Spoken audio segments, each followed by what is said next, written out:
बताते हैं कि वृंदावनम गोवर्धनम जमुना पुरीना निच भिक्षसी उत्तमा प्रीति राम माधवयोनुप। जो वृंदावन, गोवर्धन और जमुना जी ये साक्षात भगवान को भी बहुत आनंदित करते हैं। हम जानते हैं कि भगवान से सारा आनंद प्रकाशित होता है, मगर भगवान और भगवान के धाम में कोई भिन्नता नहीं है। तो ये वृंदावन धाम है, और ये वृंदावन में एक्चुअली ये जो जगह है ये बहुत तमाल वृक्ष से आच्छादित था, तमाल और कदम्ब से, और जमुना का पुलिन था।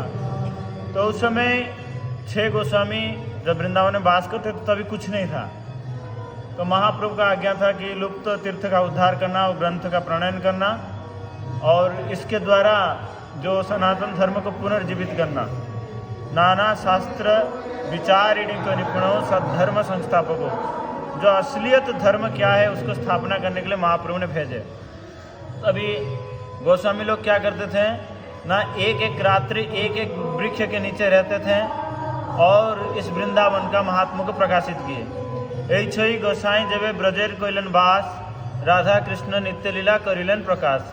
तो 6 गोस्वामी जब ब्रज में वास किए तो राधा कृष्ण का नित्य लीला का प्रकाशित किए।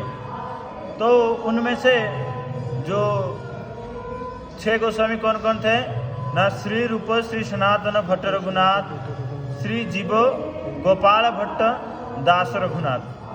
तो उनमें से 6 गोस्वामी से सर्व शिरोमणि थे श्रील रूप गोस्वामी। श्री रूप गोस्वामी होते रूप मंजरी, भगवान के नित्य लीला में, भगवान कृष्ण के नित्य लीला में रूप मंजरी है। तो श्री रूप गोस्वामी इसी स्थान में, वृंदावन में जब वास करते थे, इसी स्थान में वो भजन करते थे। ये भजन कुटीर है उनका।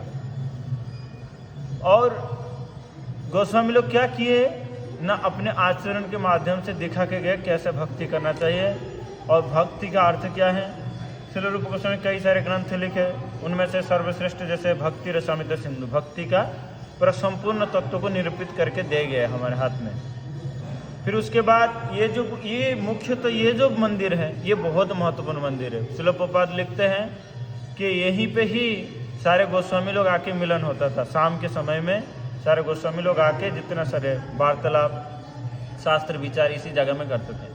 यहाँ पर आप दर्शन करोगे, पहले जो बड़े विग्रह है वो है राधा वृंदावन चंद्र, उसके बाद है ललिता देवी, उसके बाद है राधा दामोदर, उसके बाद है राधा माधव, उसके बाद है राधा छेल चिकन। राधा छेल चिकन जो है वो भृगु गोस्वामी का है।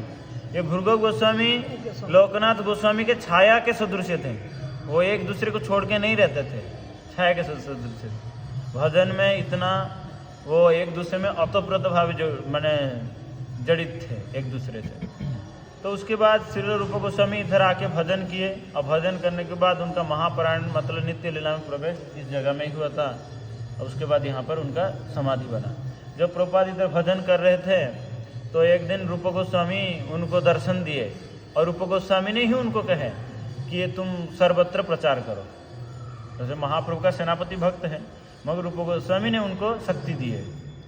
तो रूप गोस्वामी से शक्ति प्राप्त करके वो चले, मगर उससे पहले वो ये जगह को झाड़ू देते थे। प्रभुपाद इस जगह को रात को झाड़ू देते थे, राइटिंग भी करते थे, उसके बाद झाड़ू देते थे और रोते थे कि कब मेरा गुरु महाराज का वाणी सार्थक होगा। तो यहीं पे कुछ एक बाबा रहते थे, वो इतना रात को कौन रो रहा है ऐसे करके जब देखने के लिए आए, देखे कि अभय बाबू तुम रो रहे हो, रो क्यों रहे हो।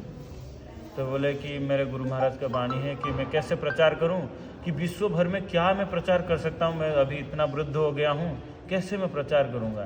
तो उन्होंने बोले देखो तुमको तुम्हारे रूप गोस्वामी कृपा होगा, फिर देखोगे तुम निश्चित रूप से वाणी को प्रचार करो। बाद में रूप गोस्वामी ने उनको दर्शन दिए और उनको बोले कि तुम सर्वत्र प्रचार करो। तो ये वही स्थान है, इसलिए हम लोगों को भी कहीं ना कहीं प्रचार तो करना ही है। मगर हम लोग सारे किसके अनुगत्य में हैं? रूप गोस्वामी के अनुगत्य है। इसलिए हमारा नाम क्या होता है? रूपानुग वैष्णव।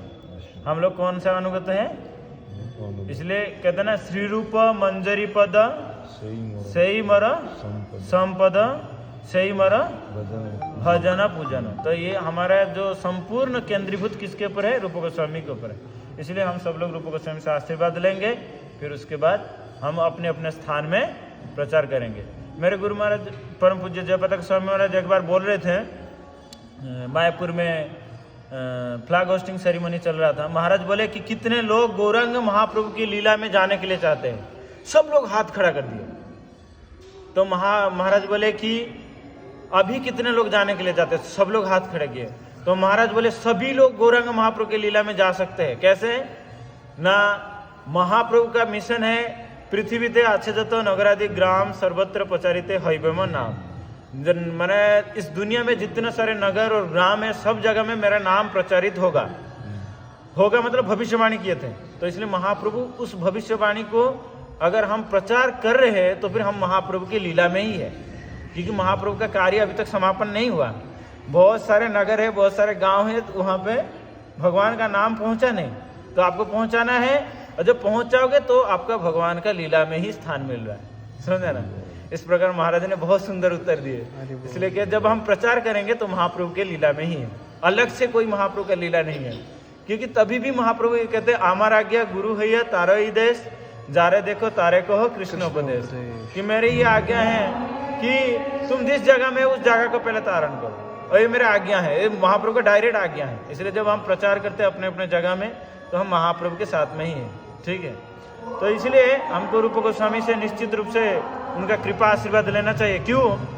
क्योंकि जो रूप गोस्वामी है वो महाप्रभु के मन का अंतर को जानते हैं। सेवा तो बहुत सारे लोग करते हैं, प्रचार भी बहुत सारे लोग करते हैं, मगर देखते हैं यार ये भक्त ऐसे किया, वो भक्त ऐसे किया, ऐसे मन में वितृष्णा भाव भी कभी कभी आता है, वो नम्रता भाव नहीं आता है। जो अनुगत्य सेवा है, श्री कृष्ण चैतन्य प्रभु दासेर अनुदास, सेवा विलास करे नरोत्तम दास। तो श्री कृष्ण चैतन्य महाप्रभु का जो अनुगत्य होके जो नम्रता के सही सेवा करना है, तो फिर रूप गोस्वामी का अधीन होते हुए सेवा करना है। इनसे ही वही नम्रता का कृपा प्राप्त होता है। जिस प्रकार रूप गोस्वामी ने इस जगत में रहते हुए जब यहीं पे ग्रंथ जब रचना चल रहा था तो बल्लवाचार्य आके टोक दिए कि ये जो तुम मुक्ति का जो अर्थ लिखे हो जो पिशाची समान, ये ठीक नहीं हुआ, इसको थोड़ा बदला जाए। रूप गोस्वामी उसको स्वीकार कर लिए।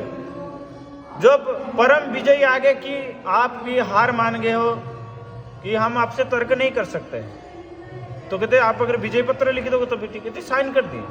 तो जो नम्रता किस प्रकार होता है वो रूप गोस्वामी से आएगा, समझे ना? इसलिए उनके श्री चरण में प्रार्थना करके वृंदावन से यही आशीर्वाद लेके जाना है और यही आशीर्वाद से सबको आप्लावित करना है। बोलो श्री श्री रूप गोस्वामी पाद की जय, वृंदावन धाम की जय, गौर प्रेमानंदे। प्रभु जी का नाम है।